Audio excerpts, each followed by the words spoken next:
Hello, Scott here, and welcome to A Poll from the Shelf, a little series I'm doing here on my silly little YouTube channel where I pull things from my shelf, my collection, that I feel hasn't been given the proper attention it deserves, something that I've never even bothered to look at, or maybe a game that I've had for some time that I want to pull down and delve back into since it's been some time. So it gives an opportunity to showcase some games that some of you may not be familiar with, or even games that I'm not familiar with, where I'm going to give a little bit more attention to the material here than I would through a normal unboxing. And that's pretty much it. I've done one so far, and this is going to be my second one. So now, you already know what I'm going to be talking about here. You might be asking, well, Scott, with all the games that you could do in something like this, why is it that you're focusing on what is the second edition Player's Handbook for Advanced Dungeons and Dragons? Well, I'm going to explain. Primarily, the reason why I'm focusing on this is I'm going to need to sit down and read it. I had picked this game up a while ago due to the fact that I wanted to introduce Dark Sun to my son and his friends. They've moved on to a couple other things, even though they're interested in it. I'm currently kind of in half preparation for it. But more importantly, I am going to be reading this because I'm going to be running this game. A Night Below, the Grand Underdark campaign for 2nd edition. And some of you may be saying, well, Scott, why are you running it with 2nd edition? That game is, several years old, decades even. And granted, there may be some nostalgia factor to it. And in, my opinion, it's a decent game, as it may be the opinion of others. There's so many other ways to run the old school campaigns and adventures. Why not Old School Essentials? Why not any of the others that are available to you? Well, primarily because I picked up the Night Below campaign on Fantasy Grounds. And for those who may not know, Fantasy Grounds is a virtual tabletop, and a lot of the rules within Fantasy Grounds are already integrated, meaning that everything that is associated with 2nd edition is a simple mouse click away. So, rather than reinvent the wheel for this particular campaign I'm going to be running, I'm just going to go ahead and do it the way it was intended, utilizing 2nd edition rules and without having to reintegrate a different system to it, strictly because it's already been done for me. Now, if I was running the Night Below at a table or in some other method, I would probably use something else. But for the most part, since the 2nd edition rules are baked in, I'm going to want to familiarize myself with this. Likewise, the people who are going to be involved in that campaign may need to familiarize themselves with it also. So, 2nd edition Player's Handbook. I had owned several copies of these over the years since it came out in, 1988, 89. Let's see here. Published. Let's see. Come on. Let's see here. There we go. 1989. Forward to the 2nd edition, 1989. I remember it being released. In a particular way, this is going to sound a bit bougie, but the lead up to the release had found me on a vacation with my family. We live in Southern California, and my parents had saved up to take a trip to Hawaii.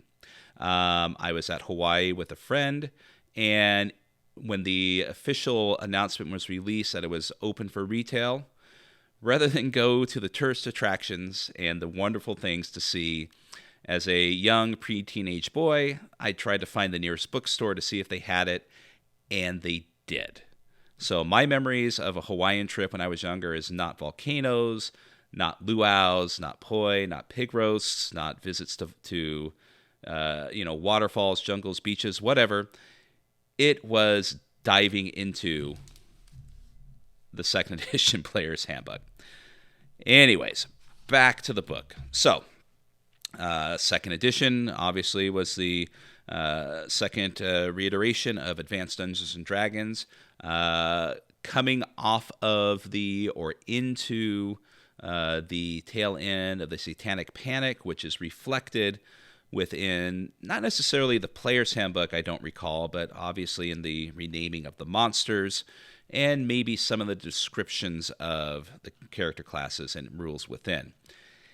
It has probably been, this is going to age myself, which isn't too hard, maybe over 20 years since I've looked in this book. Maybe a little less. It's hard to say. So what I'm going to do is I'm just going to go ahead and kind of go through it as kind of a primer to me sitting down and spending some quality time with it. I'm not going to read this book off bit by bit, but going to see if I can zone in on a few things to kind of refresh my memory about what second edition was like. All right, let's get that kind of better in there. So the first thing that hit me when I received this book was the difference in the layout, the difference in the font, the bluish usage of, as you can see here within the chapter headers, the top of the table of contents here. I don't know what it was. I never really liked it, and others didn't either. It's not, it is not going to be, prevalent throughout the book, but when you do see it, it kind of hits you, or at least hit me. I'm just not a big fan of this bluish type usage as they use throughout this book. Couldn't really explain it, just a personal feeling or personal taste. So, whoops, there we go. Sorry about the little shake there. So as we begin, we go through the different tables of contents and a description of the different tables and their locations throughout the book. And then we have one of the most classic pictures here by oh God, I can't believe I'm drawing a blank on this. Sorry, getting old sucks. This is by Larry Elmore, if I'm not mistaken. The successful portrait of some adventurers who had taken down what looks to be a green dragon wormling, or a young dragon. And I know some people, maybe even some of the younger players, may look at this and go, "What the hell? That's it. That's something to be proud of. This little, kind of, dog-sized dragon." Well, if you're a low-level adventurer and you take down a dragon wormling, especially back then, but even in 5e, it's going to be a bit of a battle. Something to be proud of. Wonderfully evocative piece, though. Wonderful. So then we lead into the whole description of what is second edition. There were a lot of pertinent changes within this game. It's still generally its foundation was first edition. We were using THAC0 or THAC0, as some more anal people like to say, but whereas other things were changed, to reflect some of the rule preferences that people ended up not liking with 1E, or some things that needed to be changed, just in addition to a lot of the mainstreaming of the game to appeal not just to more of the common people, to kind of get some of the crazy Christians off their ass. So let's see here. Here we go. Why a second edition? So this is a good question. Why does anybody put out a second edition for their games? And this is what TSR is telling us. Before answering that question, let's define what the second edition of AD&D game is and is not. The second edition of the AD&D game is a lot different from the first edition. Agreed. The presentation of the game has been cleaned up. I'd agree to a degree. The rules are reorganized. Yes, they are. Clarified and streamlined. When necessary, things that didn't work have been fixed. Things that did work haven't been changed. So there you go in a nutshell. And that pretty much can be copied and pasted to anybody's second edition. But now the second edition of AD&D game is not a statement of what any one person thinks the game should be. It is the result of more than 3 years of discussion, thought, consultation, review, and playtesting. Now to the question of why a second edition.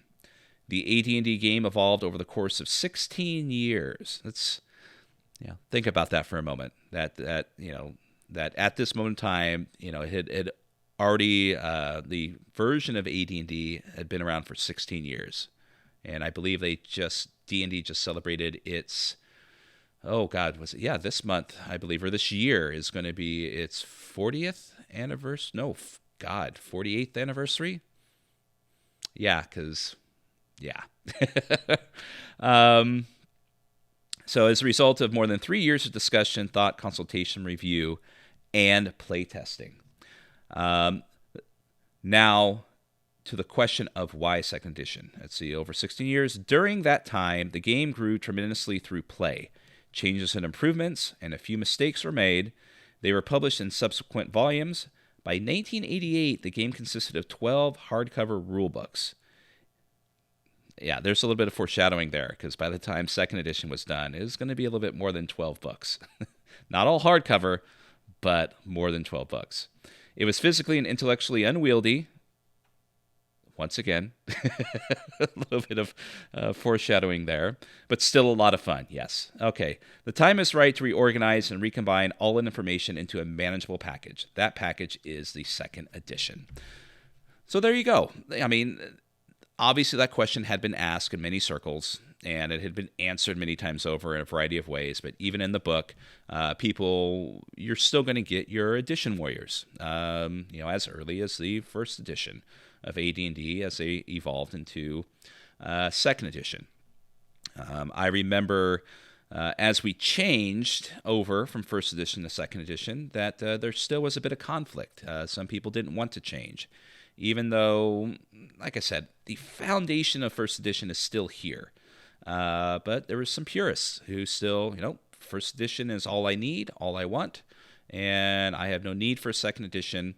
But we were young. Kind of, I would equate it to how certain people who maybe either discovered 5th edition or had evolved into 5th edition kind of feel like we did back then. Second edition was the new hotness. We were young. The people who had been playing first edition before us, at least from the beginning, man, they were old. They were these 20, 30-year-olds, telling us that, first edition is the way to go, and you're not really playing, D&D if you're playing second edition. That kind of shit never changes. And it's just the wheel of time spins on as we go into what's the beginning of 6th edition. So, here we go. So we go into, like in so many things, an example of play. I'll briefly touch on that. So the DM, you've been following the tunnel for about 120 yards. The water on the floor is ankle deep and very cold. Now, and then you feel something brush against your foot. The smell of decay is getting stronger. The tunnel is gradually filling with cold mist. Fighter number 1, I don't like this at all. Can we see anything up ahead that looks like a doorway or a branch in the tunnel? The DM, within the range of your torchlight, the tunnel is more or less straight. You don't see any branches or doorways. Cleric, the were-rat we hit had to come this way. There's nowhere else to go. Fighter number 1, unless you missed a hidden door along the way, I hate this place. It gives me the creeps. Fighter number 2, we have to track down the were-rat. I say we keep going. Fighter number 1, okay, we keep moving down the tunnel, but keep your eyes open for anything that might be a door. DM, another 30 or 35 yards down the tunnel, you find a stone block on the floor. Fighter 1, a block? I take a closer look. DM, it's a cut block, about 12 by 16 inches, and 18 inches or so high. It looks like a different kind of rock than the rest of the tunnel. Fighter number 2, where is it? It's in the center of the tunnel or off to the side. DM, it's right up against the side. Fighter 2, can I move it? DM, checking the character's strength score. Yeah, you can push it around without too much trouble. This is obviously a mark of some sort. I want to check this area for secret doors. Spread out and examine the walls. The DM rolls several dice behind his rulebook where players can't see the results. Nobody finds anything unusual along the walls. Okay. It has to be here somewhere. What about the ceiling? You can't reach the ceiling. It's about a foot beyond your reach. Of course, the block isn't a marker, it's a step. I climb up on the block and start prodding the ceiling. Sorry, lost tabs in who's speaking, but that was a cleric. The DM, rolling a few more dice, you poke around for 20 seconds or so, then suddenly part of the tunnel roof shifts. You found a panel that lifts away. So right there is an example of the DM rolling dice for the players. Now, mind you, the results, regardless of who's rolling the dice, is still up to the DM to determine if, they find or see anything. But for the most part, and I don't recall doing this, but as it shows here, the DM, at least in this, continuing on through this edition, would handle a lot of the dice rolls, more so for things that were hidden. But, an example here is the DM is still kind of, a lot of the control of the dice rolling hasn't been completely reverted over to the players yet. Fighter 1, open it very carefully. Cleric, I pop up a few inches and push it aside slowly. Can I see anything? DM, your head is still below the level of the opening, but you see some dim light from one side. Fighter 1, we boost him up so he can get a better look. DM, okay, your friends boost you up into the room. Fighter 1, no, we boost him just high enough to get his head through the opening. DM, okay, you boost him up a foot. The two of you are each holding one of his legs. Cleric, you see another tunnel, pretty much like the one you were in, but it only goes off in one direction. There's a doorway about 10 yards away with a soft light inside. A line of muddy paw prints leads from the hole you're in to the doorway. So I'm going to stop there with that, but that's the beginning of an example of what they were describing in AD&D Second Edition gameplay. So, pardon me. So through its basic description, even right there, most things, even with the detail of it, that could be primarily any D&D game, any edition. So as certain things change, the core aspect of the gameplay still remains the same. I mean, and mind you, this is still second edition, so there's not a giant breadth of changes that have occurred as it has between first edition and 5. But other than the DM rolling the dice for the players, this could pretty much describe 5th edition or any other edition. Okay, so we go through the glossary of terms here, which a lot of it's going to be old hat for myself and most people, so I probably would skip over that aspect. But it's good to have. And then a description of rolling your ability scores. The methods pretty much stay primarily the same. You do have your standard roll 3 6-sided dice and make your way, through each ability. Strength, dexterity, constitution, intelligence, wisdom, and charisma. I believe it was slightly different. There was a switch of the abilities in first edition.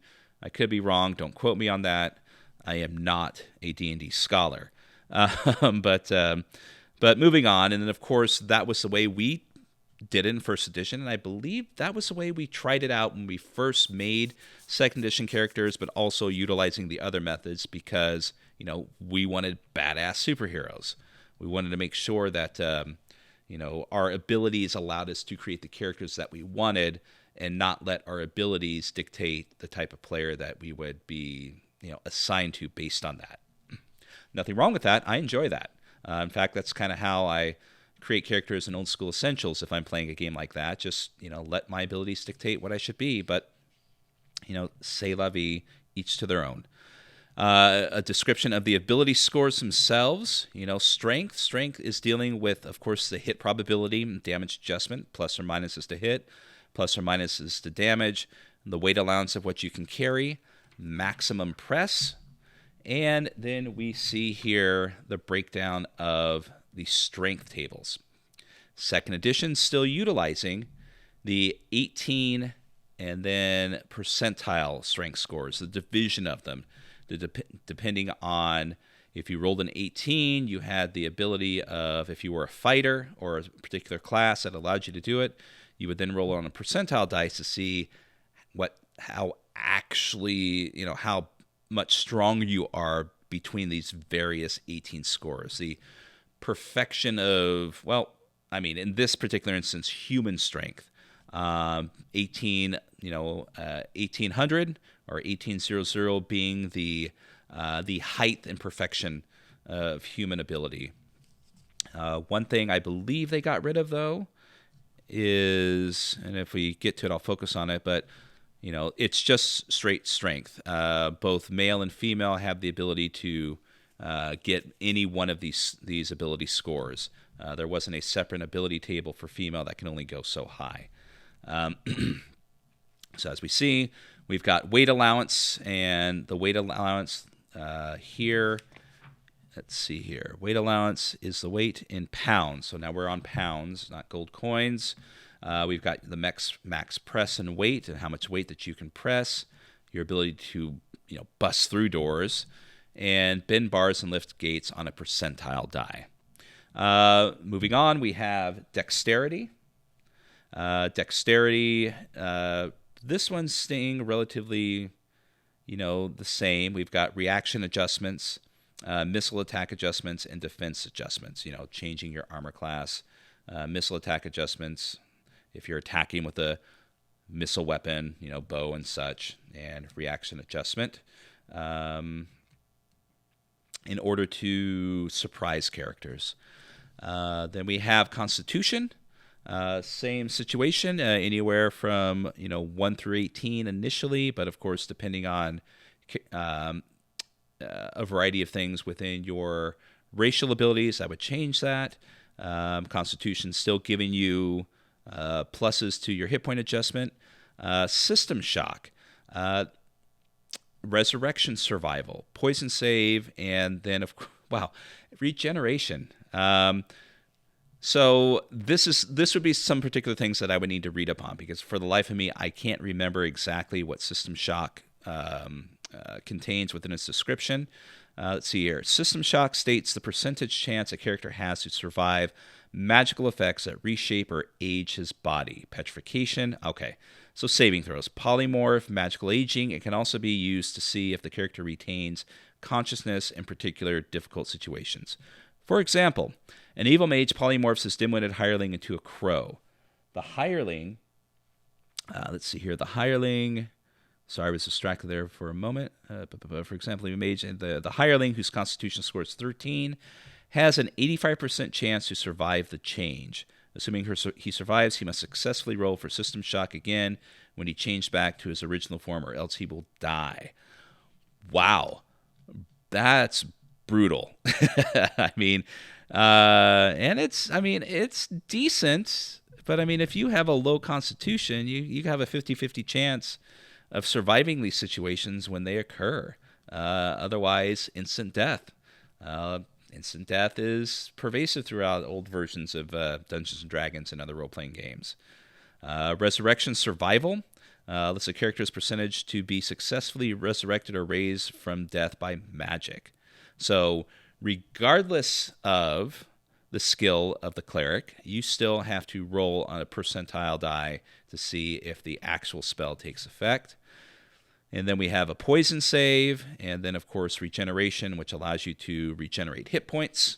So many hit points per turn. Okay. Moving on, we have intelligence. Once again, same numeric values pertaining to how many languages you know, the spell level. This is interesting. So in second edition, the highest level of spells that can be cast by a wizard with this intelligence. So you could be the highest level wizard, but if you don't have an 18 or higher intelligence, you're not casting 9th level spells. No ifs, ands, or buts. Now, mind you, there might be a way around it within the book or the Dungeon Master's Guide that allows you to circumvent that. As mentioned, it's been a good couple, decades since I've gone through this. Hence my reason for, needing to sit down and spend some time with this. Maximum number of spells per level, as we see here. And then you also get spell immunity to illusions that, you're so smart that, you can just see right through them. So maximum number of spells per level, optional rule. Okay. And then, so going on, the number indicates the maximum number of spells a wizard can learn from any particular spell level. Once a wizard has learned the maximum number of spells he is allowed in a given spell level, he cannot add any more spells of that level to his book, unless the optional spell research system is used. Once a spell is learned, it cannot be unlearned and replaced by a new spell. So essentially, here we go. So if you had an intelligence of 15, the maximum number of spells per level you could have in your spell book are 11. No copying down extra ones unless you utilize this special spell research ability. So optional rules. So next we have Wisdom. Wisdom gives you a magical defense adjustment, and which was listed on Table 5, applies to saving throws against magical spells that attack the mind, beguiling, charm, fear, hypnosis, illusions, and so on. So pluses or minuses, you had to have fairly high wisdom to gain any benefit from that. Wisdom also gives you bonus spells if you're a priest, mind you. Only if you're a priest. And then chance of spell failure. So if you are particularly unwise, there's a decent chance that you would be rolling as a priest again, if your spells completely fizzle out on you. Next we have Charisma. Last we have Charisma, I should say. And Charisma, essentially, maximum number of henchmen that you can obtain, their base loyalty towards you, and reaction adjustment to other people around you. And same situation, just score from 1 up to 25. Then we have a breakdown of what the numbers mean. And then we have kind of my first instance. I remember this picture very well. And it was one of those things, like I said, wonderful design, wonderful bit of artwork they have here. Kind of feel like they're going for that wood block kind of feel with it. But it's just the color. I don't know. Just too much blue. And then we have here another wonderful drawing here. I'm not going to pretend I know who it is because there's no signature there. I know I can look it up, but it's obviously a Woodland Elf, either being questioned or given the once over by some Dwarves here. And another thing to note, the original AD&D Elves, and even as far as I'm concerned, even 5e, these are not token elves. These are not tall, beautiful, slender creatures that walk on air and seem to have fallen from heaven. They still were more attractive, than your typical humans and whatnot. But they were small. I mean, look at this picture here. She's barely just a bit taller than these dwarves. Not as stocky, of course, but these elves were more, elvish creatures of yore, not Tolkien-esque. And so they were, these woodland fae, not a Midsummer's Night Dream type elves. So, okay. So we have player character races here, minimum and maximum ability scores. So in older editions of D&D, if you may not know, dwarves, elves, gnomes, half-elves, and halflings can only obtain, ability scores up to a certain amount without some sort of magical adjustment. And I'm not going to touch on that at all, but that's just how the game is. That's how the rules are within this particular game. And if you like it, great. If you don't like it, great. There's really, no commentary beyond that. Excuse me. So first off, we have dwarves. Dwarves are going to get a few bit of special abilities. They're going to get bonuses to Constitution saving throws. Likewise, they also are going to get a +1 to their Constitution and a -1 to their Charisma, essentially reflecting the fact that these are hardy creatures, but they tend to lack a bit of civilized demeanor, so therefore they might be a bit of a turnoff to other people other than themselves. Next up, we have elves, and of course, sorry, don't want to pass this on. Dwarves, have improvision, and then also they have a skill of detecting certain things within underground areas, and likewise things that were either mined or crafted by dwarves and other things. Stoneworks, traps, the grades and slopes of different areas within a dungeon or wherever, so you don't get lost. And next up we have elves. Elves will get a +1 to dexterity and -1 to constitution, essentially meaning they're super fast, but their bodies are a little bit more fragile than others would be. They do live longer. Likewise, I believe they also get the ability to, they get pluses for using things such as bows, and they also have a bonus to surprising others. There's a variety of different branches of elves that they don't really go into too much detail here. Improvision, and a good ability to find secret doors and concealed doors. Okay. Next up, we have gnomes. Can I skip gnomes? Oh, whatever. So gnomes. What are gnomes? Gnomes are dwarves light.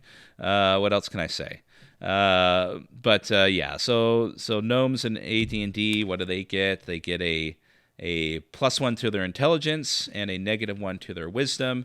Kind of originally starting to reflect, or that in my opinion will eventually evolve into, gnomes being these tinkery, creative type creatures, but who lack the wisdom to know what they are making is either necessary, needed, safe, and or dangerous. They do have similar abilities to dwarves, and likewise improvision. We have half elves, half human, half elves. They themselves get a they do or do not. Nope, they don't get a racial ability adjustment.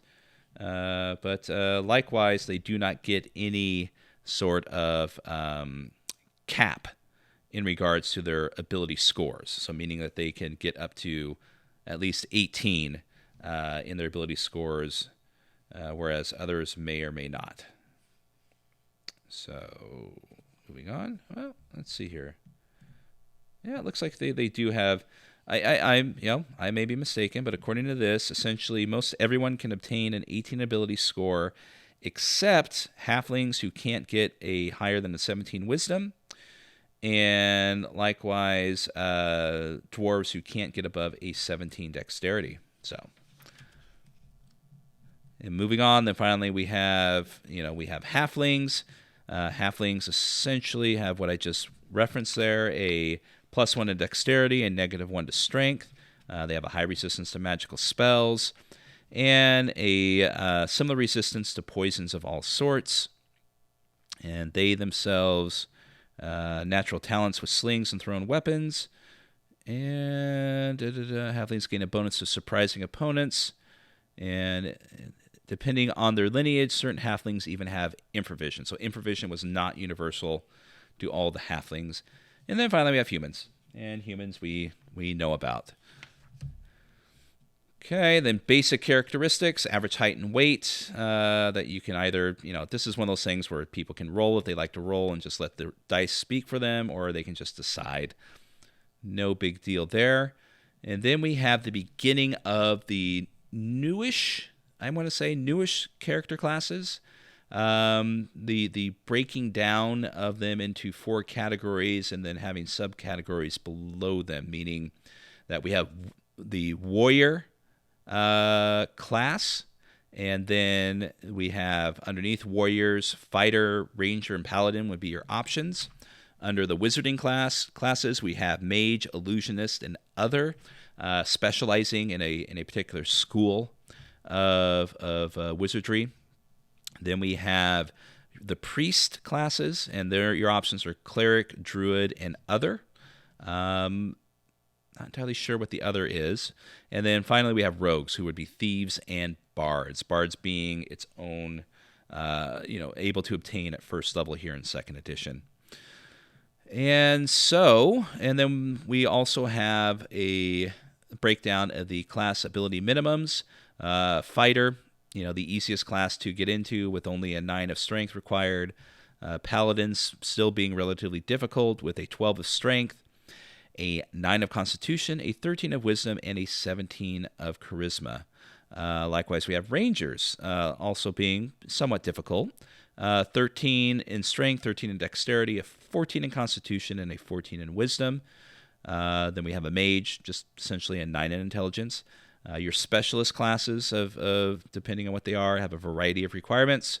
Clerics, a 9 in Wisdom. Druids, a 12 in Wisdom and 15 in Charisma. A Thief, a 9 in Dexterity. And a Bard, 12 in Dexterity, 13 in Intelligence, and 15 in Charisma.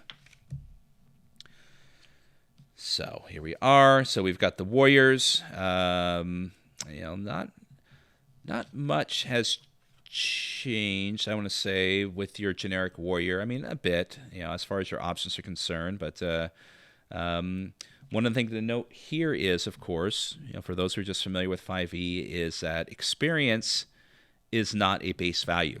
Experience is calculated and determined by the class that you are playing. So depending on the class, if you're playing a base class like a fighter, or maybe a thief, you're going to rise a bit quicker, as your levels aren't as high as others. Whereas some you're going to gain a little bit slower, as it's a little bit harder to obtain experience within those. Example here, you've got fighter, who only needs 2,000 to get to level 2. And then we have Paladins and Rangers, who need 2,250 to get to level 2. And yeah, I think I do subscribe to this to a certain degree. Now, granted, it is nice that everybody in 5th edition does, gain levels evenly. But there's something to be said that, certain levels can rise quicker because the requirements aren't the requirements to rise aren't as necessary as others. A fighter can go off and learn a new skill within a couple weeks, maybe a month, if he increases the level to learn something new. Whereas a wizard may have to sequester himself for months, maybe a year, to learn new skills. So therefore, it may take a little bit longer. I'm not opposed to that, but I'm not opposed to the other way. Whatever makes your table happy. That's my general belief. So within Warriors, we have your generic fighter. One thing to note is at a certain level, you're gonna essentially attract followers, and there would be a table here to roll on. Likewise, you have Paladins here. Paladins, only humans were allowed to be Paladins in this version of the game, with a variety of skills, detecting the presence of evil intent. Paladins immune to all forms of disease, can heal by laying on hands, can cure diseases, surrounded by an aura of protection in a 10-foot radius, and Paladin using a holy sword projects a circle of power. Paladin gains the power to turn undead, devils, and demons, and a Paladin may call for his war horse upon reaching 4th level, which is a great opportunity for the DM to have a wonderful quest, revolving around that, not just for the Paladin, but for the people in the group. And he also can cast priest spells once he reaches 9th level. Moving on, we have Ranger. Ranger, different in 2nd edition from my memory. They are still the woodland focused type hero of the forest. Needing to, as they become trained, and they can have the ability to train and soothe untamed creatures and animals. Let's see. Likewise, they can learn priestly spells as they increase in levels, and build forts and strongholds and attract followers as they continue on. And let's see here, tracking proficiencies. And the other thing to note is this is where we're going to first see this, is that, and will be reflected when we get to the rogue table, is hide in shadows, move silently. Thieving abilities are still percentile base, meaning that first for thieving abilities you were rolling percentile die, instead of everything being suited towards a singular 20-sided die for most everything, as in later editions. Once again, take it or leave it. It's just a reflection of the game at this time. It may seem completely unnecessary for those who are familiar with it, or even for those who played it during that time. But you got to admit, this is what we had, this is what we played with, and it was just accepted. Moving on, we've got wizards, and with their variety of spell progressions.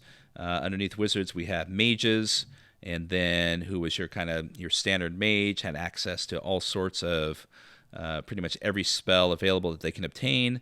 And then we have the different schools of magic, that if you were a specialist wizard, you would get bonuses to your specialist school. And also, I believe, your opposition school. If I'm not mistaken, you either weren't allowed to cast anything from the opposition school, or it was cast at a severe deficit. Let's see, may also be disallowed due to the nature of this. Okay. For example, an evoker cannot learn enchantment, charm, or conjuration summoning spells. It cannot use magical items. So yeah, so you took a hit by specializing it in one direction, but got a bonus in another. And then we have Illusionist, which focus primarily on illusion spells. Moving on, we got your priests. We've got your clerics. Your clerics can cast first level spells at first level now, without having to suffer as an acolyte to level 2. And then, of course, depending on their deity, they were allowed to use specific weapons, not just blunt objects anymore. So you were only allowed to use certain things based on your deity, but if your deity was a deity of war, you could use a battle axe, a sword, a spear, a mace, and not just, keeping things blunt. And that was something that I never really signed up for, I don't think, when we were playing first edition. We followed it, but it's one of those things that never really made sense. Why was it okay to smash someone's bones to jelly, but you couldn't cut them open? So, and of course, spells allowed, depending on the type of spell, divination, elemental, guardian, you would be granted a certain type of spells that you would be allowed to cast. But a lot of balance was still, you could still become the priest was one of my favorites. Continues to be my favorites through most editions because, there's a nice balance within most of them. Then we have druids. Nice little drawing of, looks like a druid. Oh, God, what's the spell where you can pass from tree to tree? I'm going to completely forget it, but yeah, it looks like she's using a portal, which allowed druids to essentially go from point A to point B between trees. Still typical protectors of nature, somewhat, to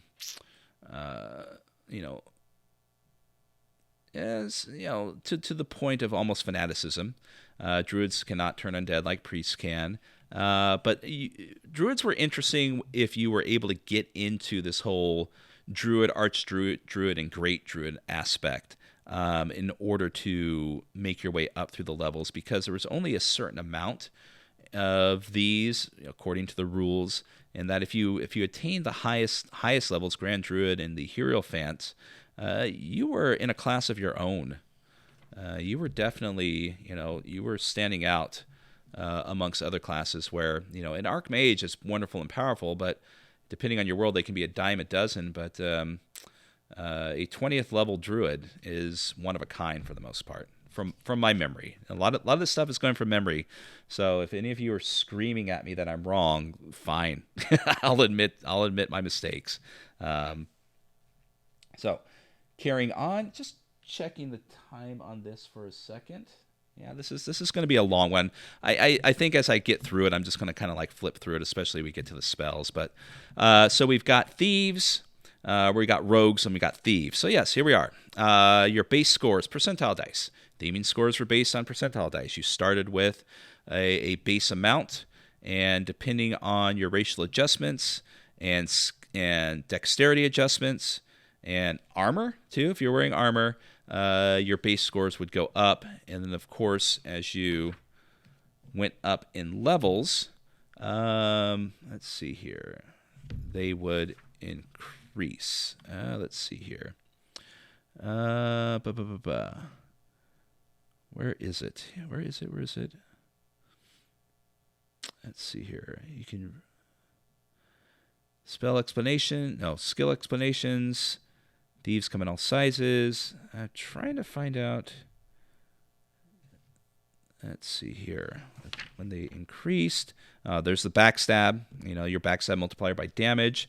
Backstab was definitely a bit harder than what it is in the current edition, which was the sneak attack was a little bit more inclusive as far as what you could, the environment that you had to be in order for you to obtain it. Let's see here. And so going on up, they eventually got the ability to use scrolls. Of course, they got followers too. And then we had the bard. The bard being the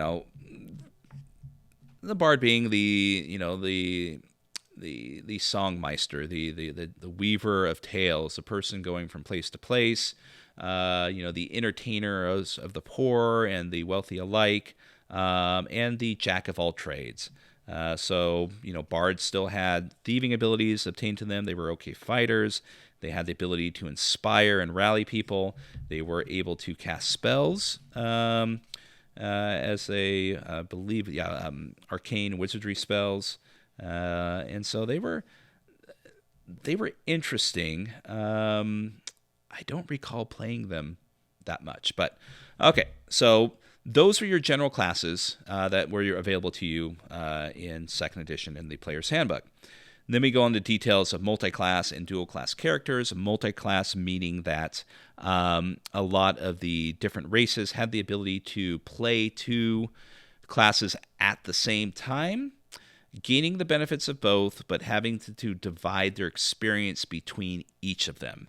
For example, you had your dwarven fighter thief, you had your half-elf cleric mage, you had your gnome cleric illusionist. So a wonderful way to obtain, a variety of skills at your disposal, not having to focus on one. But of course, the progression was slow, especially if you were the infamous elf fighter mage thief. But if you survived and carried on, you could potentially become quite the badass. And then, of course, we had dual classes, which was kind of the answer for humans against this multi-class combination thing that the other races had. Dual classes allowed you to, believe it's second level, you can enter a new character class, provided you have scores of 17 or better in the prime requisites of the class. So meaning if you had these wonderful ability scores and you either were looking for a particular archetype or character that you wanted to play, or if you got bored with the class and you had enough and you want to move on and you had these almost perfect abilities in their requirements, you could dual class.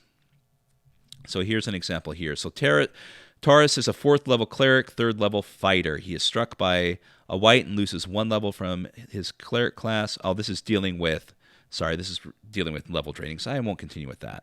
But so there were some new additions to this. I'm fairly certain that a lot of this was touched upon one way or another in 1st edition. As I mentioned before, I am not a D&D scholar, and there's only so many games that anyone can hold in their head from memory if they're not constantly playing it. So now we go on into alignment. Alignment being one of the most notable foundations and cornerstones of AD&D. We weren't just dealing with law, neutrality, and chaos anymore, but we were dealing with the secondary aspects of good, neutrality, and evil. We go through the various descriptions of the alignments here and whatnot, and then a wonderful, long description on playing your character's alignment. And believe it or not, alignment was still a debatable issue, probably from day one in 1st edition, and as it was. I mean, look through the history of Dungeons and Dragons, as it still continues to be a debatable question, of its necessity and its usage today. But my general opinion of character alignment, as kind of notated in this book, is it's a tool. And like any other tool, your tool functions on your ability to use it. And if you use it correctly, you may get the results that you desire, but you may or may not. Sometimes you can use the tool in the perfect environment and things can go wrong. Likewise, you can use the tool for what it's not meant to be and have wonderful outcomes, or you can have a complete disaster. It all depends on how you use it and how it's utilized. I'll kind of throw this out a little bit. Do I feel character alignment is completely unnecessary in Dungeons and Dragons?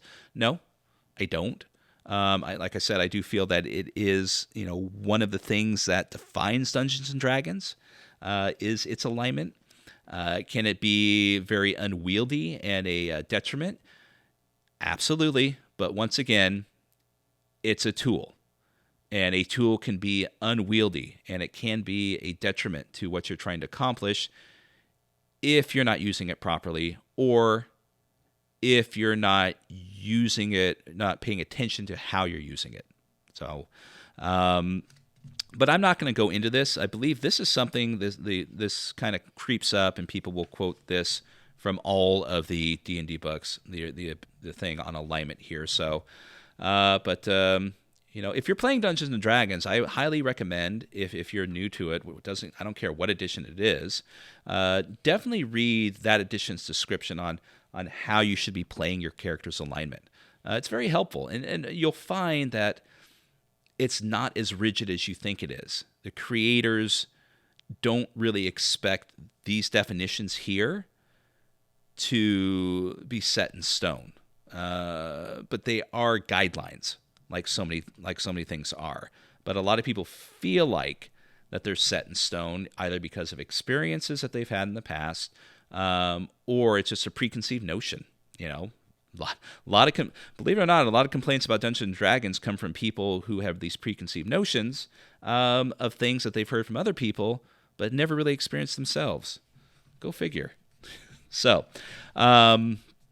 changing alignment, which can occur if you want it to. It can occur magically, and can occur if you're not paying attention to what you're doing, and could be a big detriment to your characters, depending on certain things, like if you're a priest or you're a paladin and there's a fall from grace, or if you're an evil priest and you become good, whatever the case may be. So now we're dealing with weapon proficiencies within the game. So when you create your character class, depending on the group that you're associated with, that you're going to have an initial amount of weapon proficiencies. Warriors starting with 4, and gaining 1 every 3 levels. -2 penalty for using weapons that you're not proficient in, and then you also have non-weapon proficiencies. So you get to choose weapon proficiencies based upon the type of weapon that you want to train for. Likewise, depending on your class, I believe there was weapon specialization. Yep. And of course, specialized attacks allowed you to increase the number of attacks per round. So a fighter, which I believe is the only one that could specialize, but anyways, could go from 3 attacks every 2 rounds, 2 attacks every 1 round, and then 13 level or higher, 5 attacks every 2 rounds. So 3 and 2. Devastating. Secondary skills, there's a wonderful list here that you can roll upon that may notate your quote-unquote background. Were you an armorer, were you a sailor, were you a scribe, or you can just pick them. And then, of course, your non-weapon proficiency slots. So, and then depending on the proficiency, it could eat up 1 or more slots. For example, agriculture would eat up 1 slot, whereas astrology or engineering would eat up 2. And then a description on how to use the non-weapon proficiencies, which I kind of feel at this point in time, if you're watching this video, you're kind of maybe already into role-playing games, so you kind of know how and when to use non-weapon proficiencies based on their description. So we've got the variety of descriptions of those particular proficiencies. And continuing on through here, so then we've got dealing with movement, movement while tracking modifiers, tightrope walking, swimming. Then we've got weapon construction. And then we have the wonderful section that everyone loves, the money and equipment list, because who the hell does not love going shopping besides the DM, who is just sitting there waiting for y'all to buy your shit so we can get on with the adventure. And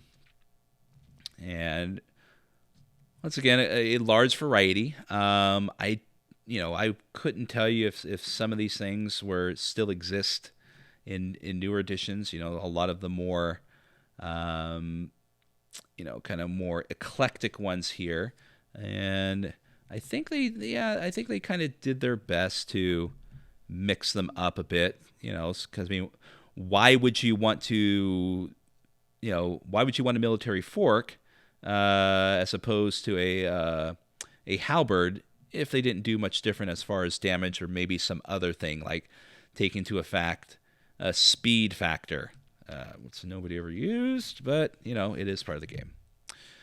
Carrying on, equipment descriptions, speed factor. For those who aren't familiar with what speed factor is weapon speed is a relative measure of clumsiness of the weapon. The lower the number, the quicker and easier the weapon you should use, and weapon speed is essential in combat. Can determine situations regarding initiative and whatnot. So, more descriptions about the different armor classes, and we've got the different armor class ratings, starting with shields, giving you an armor class rating of 10, and then full plate armor plus shield give you an armor class rating of 0. And I may touch on Thaco, I may not, depends. Encumbrance rules. Modified movement rates, capacity of animals, storage capacity. So once again, encumbrance is something that plays a big part. It's another, in my opinion, a cornerstone of D&D, the hex crawl. Encumbrance, carrying treasure out of the how much can you carry out of the dungeon as opposed to leaving down there. Some people ignore it. Some people kind of have a loose base assumption on it. And some people are meticulous about it. And as I said before, each to their own. I love this picture. This illusionist, I would say, creating this little, I couldn't even tell you what creature this is for his, enjoyment, I guess. Depending on, what you can say what you want about this picture, but it definitely does evoke a certain amount of emotions and scenes that you can draw from. So we've got a description of the breaking down of the different spells, the priest spells as opposed to the wizard spells, casting spells, spell components, an optional rule here. So as far as the necessity of having these variety of spell components that are required outside of verbal and semantic, physical components were always hotly debated.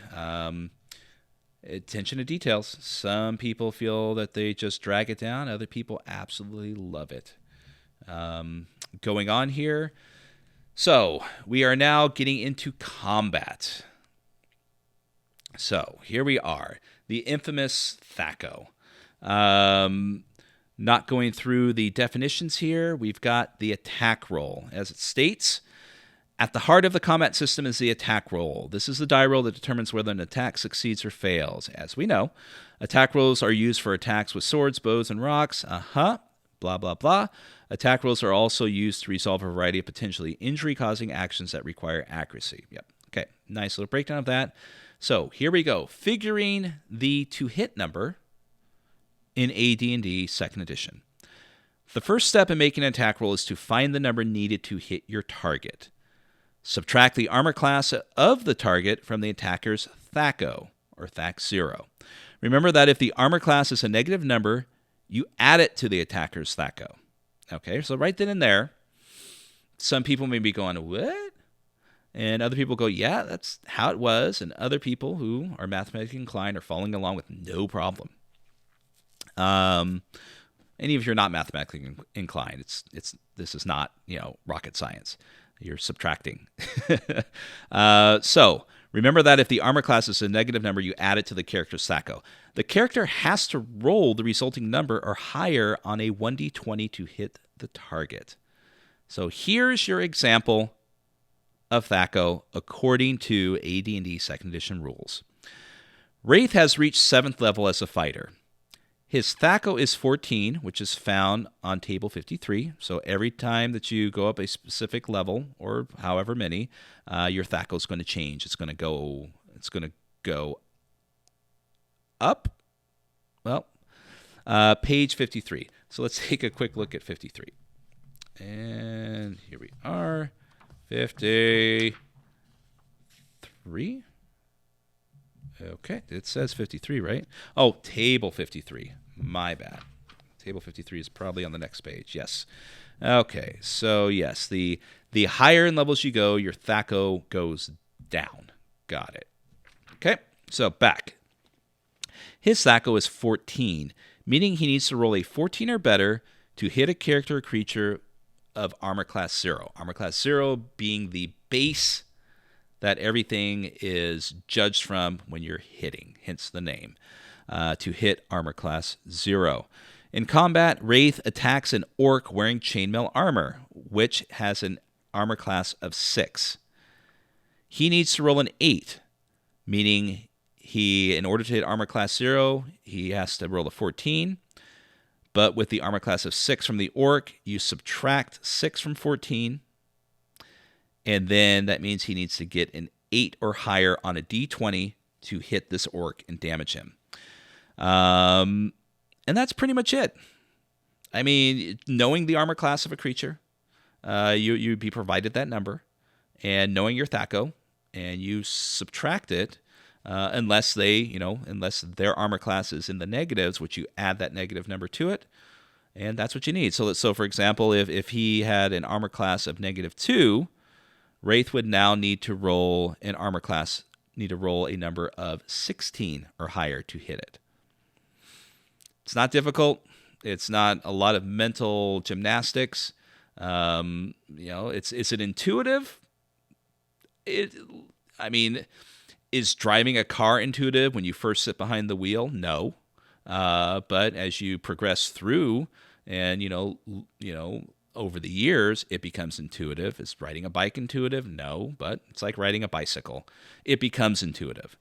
But for those who did not want to do, but even bother with it, you were provided tables. So yeah, there's a lot of hate for it. It's not the best system out there. I don't call it broken. I've had this discussion before. I don't consider THAC0 to be a broken system. It can be frustrating for some, but there's plenty of frustrating systems out there. Tons of them, in fact, that some people hate and some people love. And it's just a matter of accepting it for the particular game you're playing. And if you don't like it, use something else. It's that simple. But, as far as, the constant need to piss all over it, yeah, I get the joke. We get the meme. It's funny, but, it's not rocket science. There's plenty of other systems out there that require a lot more mental gymnastics that are equally frustrating and time-consuming. Age. Anyways, moving on. So then, of course, you have your modifiers. You have your strength modifiers that are going to increase the numbers. So all these things come into play. Excuse me. Getting a little dry there. And then, of course, we have, breaking it down within the different combat rounds. Rounds and turns are still relatively the same. What can you do in a round? Make an attack, drink a potion, light a torch, use a magical item, search a body, hammer and a spike. There, wasn't any, free actions or fast actions. Essentially, these are the list of things that you could do. But it was always up to interpretation. Some DMs are like, "Oh, this is what's all you can do," whereas others, I don't see why you can't swing a sword and drink a potion. You've got two hands. You are a skilled warrior, or whatever the case may be. But once again, just depends on the game and the acceptance of your players. And then we've got the combat sequence. The DM decides what actions the monsters or NPCs will take, including casting spells. Next, the players indicate what their characters will do, including casting spells, if any. Initiative is determined attacks are made in the order of initiative. Simple enough. The initiative roll determines who acts first in any given combat round. Initiative is not set, but changes from round to round. A character never knows for certain if he will get to act before another. Initiative is normally determined with a single roll for each side in the conflict. This tells whether the members of the group get to act before or after those of the other side. There also are alternative methods. So your standard initiative procedure, according to AD&D 2nd edition rules, roll a 1d10 for each side of the battle. Normally this means the DM rolls for the monsters or NPCs, while one of the players rolls for the party. So it's group initiative. Low roll wins initiative. If more than 2 sides are involved in combat, the remaining sides act in the ascending order of initiative. If both or all sides roll the same number for initiative, everything happens simultaneously. All attack rolls, damage spells, and all their actions are completed before any results are applied. It is possible for a mage to be slain by goblins who collapse from his sleep spell at the end of the round. So there you go. And then, of course, the initiative modifiers depending on situational specifics. And then optional modifiers to initiative here, attacking with a weapon, your weapon speed. There you go. That comes into play. Breath weapon, casting a spell is the casting time. Your size determines, modifiers to your initiative. And magic items, of course. All right. So then we go into more details. Attacking with 2 weapons. We've got movement in combat. This can be as intricate or as detailed as you want. Retreating, which is, depending on your game, this is a little point of contention. So what does AD&D 2nd edition say? To get out of combat, characters can make a careful withdrawal, or they can simply flee. Withdrawing, when making a withdrawal, a character can carefully back away from his opponent. The character moves up to half his normal movement rate. If 2 characters are fighting a single opponent or one of them decides to withdraw, the remaining character can block the advance of combat. This is a useful method for getting a seriously injured man out of combat. Okay? Or you can flee. If you flee combat, a character simply turns and runs. However, the fleeing character drops his defenses and turns his back. The enemy is allowed a free attack or multiple attacks if the character has several attacks per round. That's interesting. Because I'm playing in a Hyperborea game, Astonishing Swordsmen and Sorcerers of Hyperborea, and we're at the levels where some of our characters do have multiple attacks per round, and I don't think that's come into play. Where, I know that we've had attacks of opportunity, but if we're on a round where we've got 2 attacks, I don't know if we've had a situation where we've been given the ability to do multiple attacks, or that may not be in there, but Ash is built upon the foundation of 2nd edition, so it's probably in there. Okay, and then dealing with other things, attacking without killing, punching and wrestling, overbearing someone, weapons in lethal combat, and so on and so forth, ranged combat, and the saving throws. So, infamous saving throws here. We've got different categories. We've got saving throw against paralyzation, poison, or death magic, rod, staff, or wand, petrification or polymorph, breath weapon, and spells.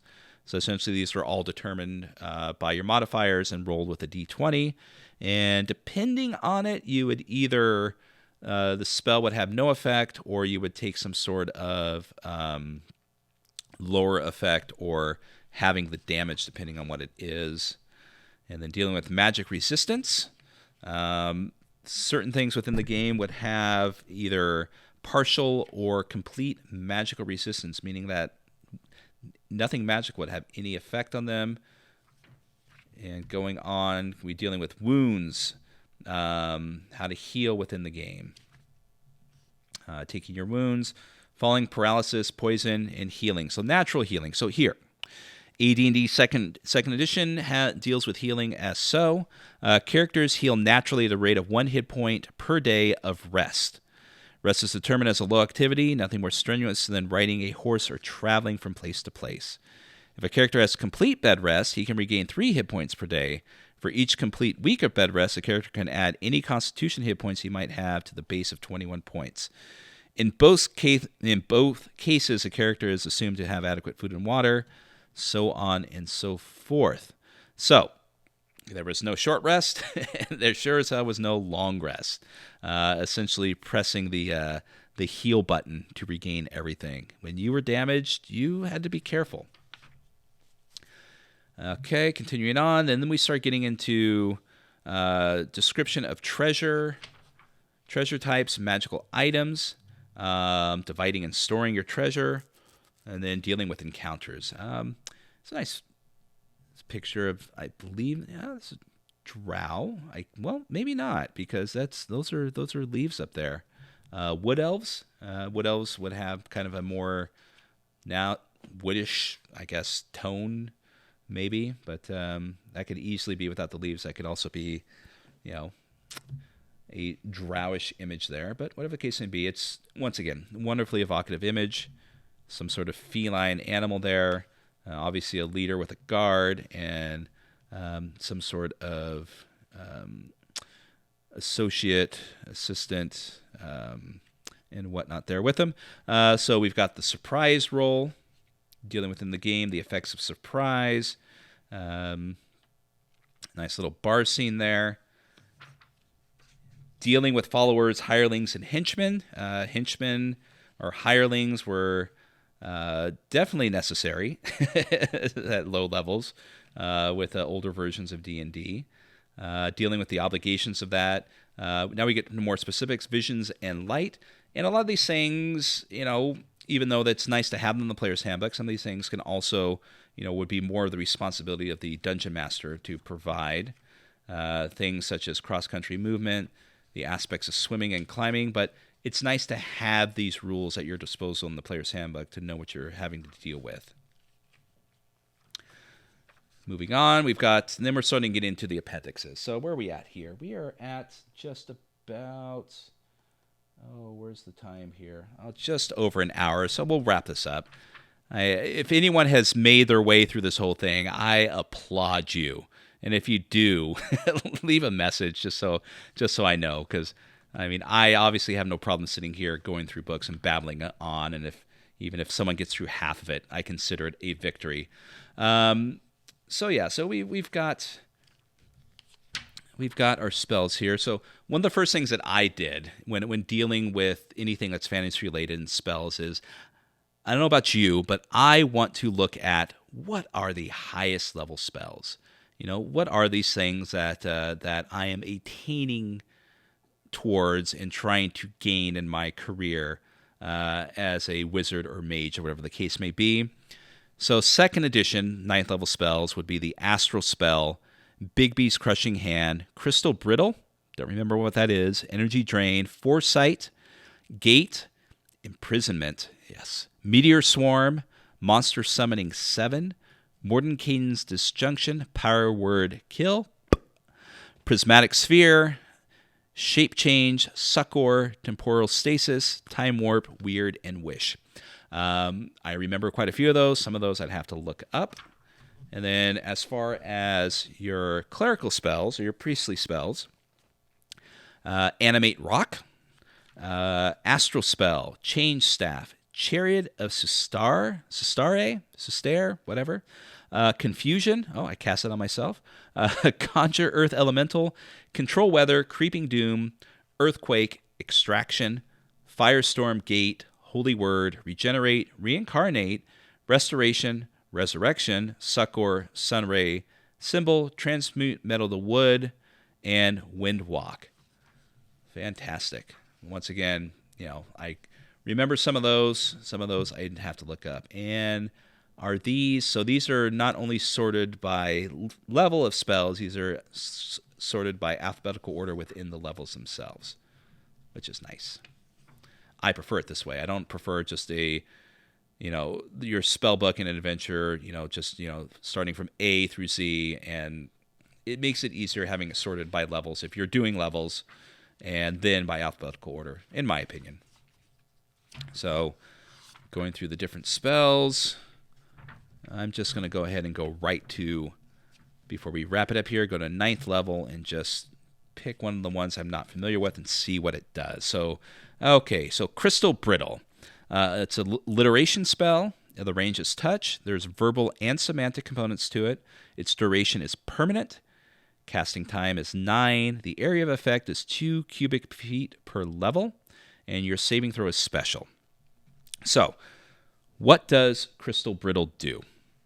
Crystal Brittle. The magic of the spell causes metal, whether as soft as gold or hard as adamantite, to turn to a crystalline substance as brittle and fragile as crystal. Okay? Thus, a sword, metal shield, metal armor, or even an iron golem. Let's move that down a little bit. An iron golem can be changed to a delicate, glass-like material easily shattered by any forceful blow. Furthermore, this change is unaltered short of a wish spell. Let's see, hold on, back up there. Furthermore, this change is unalterable short of a wish spell. A Dispel Magic will not reverse the spell. The caster must physically touch the item. If it is an opponent or something an opponent is using or wearing, the wizard must get into melee and roll a successful hit. Okay, fair enough. Any single metal item can be affected by the spell. Thus, a suit of armor worn by a creature can be changed to crystal, but the creature's shield would not be affected or vice versa. Any magic item, let's see here, all items gain a saving throw equal to their magical bonus value or protection. A +1/+3 sword would get a 10% average of 2 pluses chance to save. Okay, +5 magical sword would have 25. Yep. And an iron golem has a 15% chance to save. Fair enough. Artifacts and relics considered constructed of metal may be affected by the discretion of the DM. This is highly unlikely. Why not? Affected items not immediately protected are shattered and permanently destroyed if struck by a normal blow from a metal tool or any weighty weapon, including a staff. Okay. Cool spell.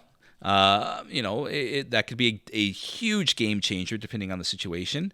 Would it be one that you would have at the ready? I don't know. Probably not. If I had this was in my spell book and I was able to cast it, I don't think that I would have this at the ready, considering who I'm with. But it definitely would be something in preparation of a situation. I would definitely enjoy having that at my disposal. All right, so we've got the spells. We've got the spells, priestly spell, 7th level. And then we come to, oh boy. So yeah, this brings back some memories here because I remember seeing this image and just looking at this and going, oh, sad halfling is sad. Just this, okay, so I don't know who did this artwork. I'll look it up, but it is a good picture. It's a good charcoal. I believe it looks like it's a charcoal drawing. But what is happening here is just beyond me. So you obviously have some sort of warrior or druid. You've got an elf with a cutlass, standing next to him, wearing some sort of odd clothing, with the most awesomest of chests. I mean, Jesus Christ, that elf must work out all the time. But then we've got little sad Chungus halfling with the awesomest of feathered hair. just this whole, I don't know, just what is going through. Why is he so sad? Is there, below the scene, is there a pie that has fallen onto the dirt road, and he's just, he's sad because he's lost that. But I don't know, this may be meant to be like a reflective piece and whatnot. I'm sure the intent was not to create this sad little, very hairily chested, halfling with this awesome feathered haircut. But wow, that brings me back. Okay. And then we've got the breakdown of the wizards by spells by school. Another wonderful drawing or art piece here. Wizard casting. Oh boy, I believe these are Githyanki. They look like they might be the current iteration of Githyanki for 2nd edition. Casting lightning, chain lightning maybe. And then we've got your spell index. So a variety of ways to find your spells, which is great. And then compiled character generation tables. So all the tables in the back to kind of get you through character creation with ease. And then your index. And then we close upon the player's handbook. AD&D 2nd edition, Player's Handbook. This is an indispensable encyclopedia of fantasy role-playing and also the perfect companion to the referee's 2nd edition Dungeon Master's Guide.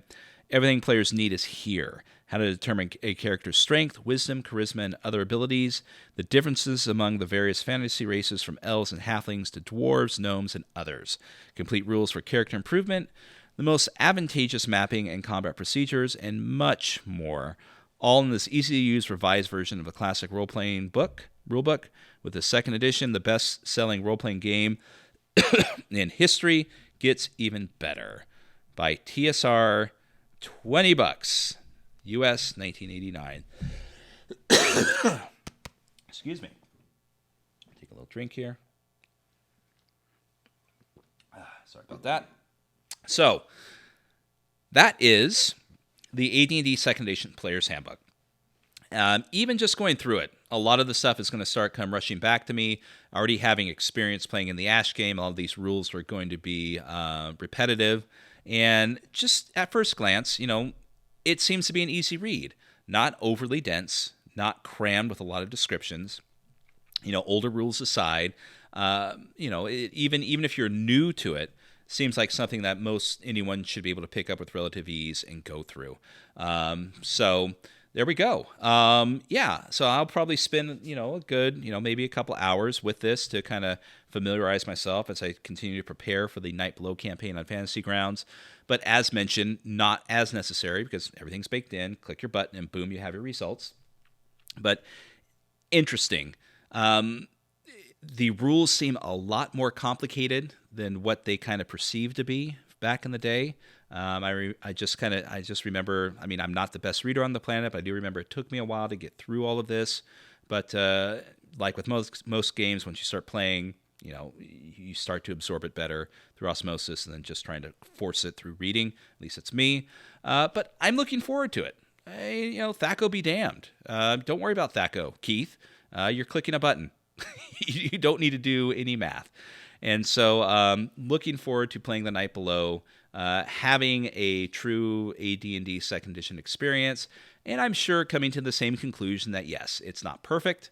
It's not the best rules, of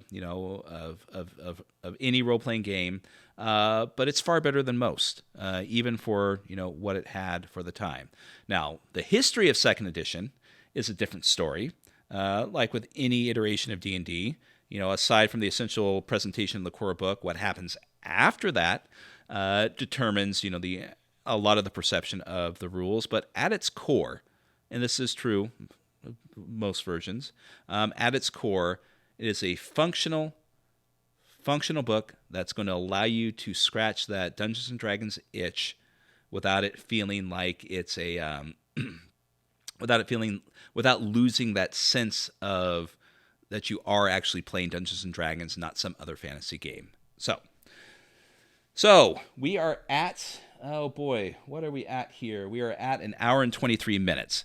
So this was probably a longer than normal pull from the shelf, but I'd like to thank those of you who stuck through for being here with me as I took a, look through a little bit of my past in preparation to play a game that's going to be in my future. And, bearing with me as I kind of, prattled through this whole thing to kind of, give a little bit of a sense of identity to it. So, in future pull from the shelves, this will probably be something other than,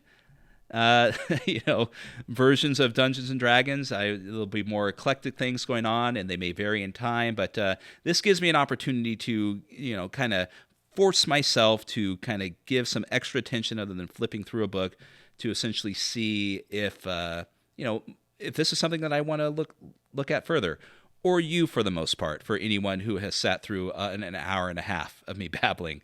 So once again, my name is Scott.